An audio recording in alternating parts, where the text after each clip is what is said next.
much better of a player are you now than you were maybe a year, 2, 3 ago?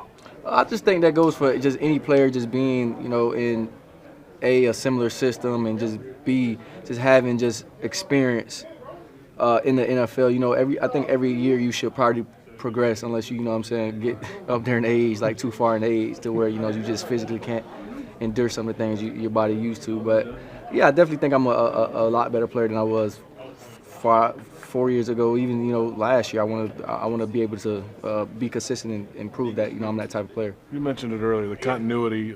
A lot of the starters are back on this defense, play callers back on defense, all you guys growing together.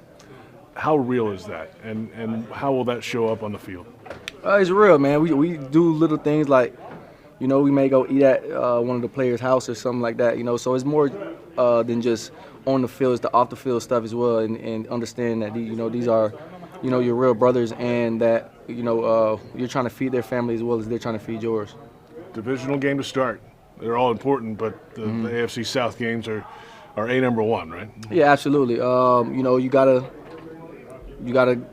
win every game in the division. You know what I'm saying? So if you want to be seeded right, you want that home field advantage at the end of the year, and just to make sure you find a spot in that playoffs, you got to win your division.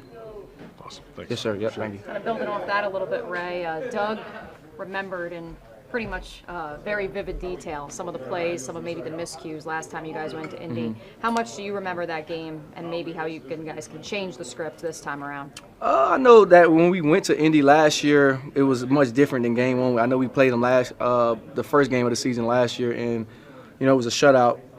And we went up there later in the season, and Matt Ryan was just on. And that's just Matt Ryan things. He I don't know if he's still playing or not. So he was a really good quarterback in this league, and yeah, it's just every dog has his day, but we got to understand that we got to be just much more of a consistent team, especially where we're trying to go this year.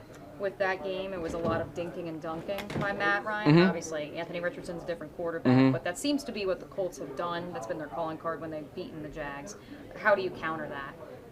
We just got to make our adjustments. We got to understand that that's what they like to do. If that's been the history of the Colts versus the Jags, then we got to at some point make adjustments and take that type of stuff away. So hats off to them for game planning well, but it should be much different this year. Yeah. With that said, obviously different play caller, different quarterback. Really no tape outside of the preseason on the two together. How do you prepare? You just go back to fundamental football, and then, you got to understand the history of the game and the players or where they're coming from. You got to understand the type of quarterback we're playing. You got to understand the type of offensive coordinator that we're playing. So you might have to go back, in the vault and go watch some old things that may show up in the game.